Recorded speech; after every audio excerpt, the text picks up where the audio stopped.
మనిషిని హిందువుగా చూడొద్దు, ముస్లింగా చూడొద్దు, క్రైస్తవుడిగా చూడొద్దు, బౌద్ధుడిగా చూడొద్దు. మనిషిని మనిషిగా చూడొద్దు. కష్టమా? చాలా కష్టం. అమ్మో, చాలా ఈజీగా, చాలా కష్టం. మతం తట్టుకోలేదు, బట్టలు చింపేసుకుంటుంది. నిజంగానే. అంటే ప్రభు అయిన యేసుక్రీస్తును చంపింది ఎవరు అంటే మతమే కాదా? ఆమె రాంగ్? పిలాతు చేతులు కడిగేసుకుని నాకెందుకు రా బాబు, లే చంపండి అని అన్నాడు. మతం నిజమైన మనిషిని చూస్తే బట్టలు చింపేసుకుంటుంది.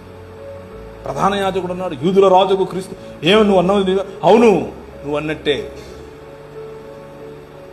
మనుష్య కుమారుడు ఆకాశ మెగారుడై దిగివచ్చుట మీరు చూస్తారు అనంటే ఇంతకంటే ఎక్కువ సాక్ష్యం కావాలని బట్టలు చింపుకున్నాడు.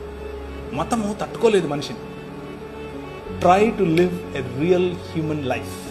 నిజమైన మనిషిగా బ్రతికి చూడు. మతం మెల్లిమెల్లిగా తన పట్టు కోల్పోతుంది. That's what Paul did. Paul చేసింది అదే.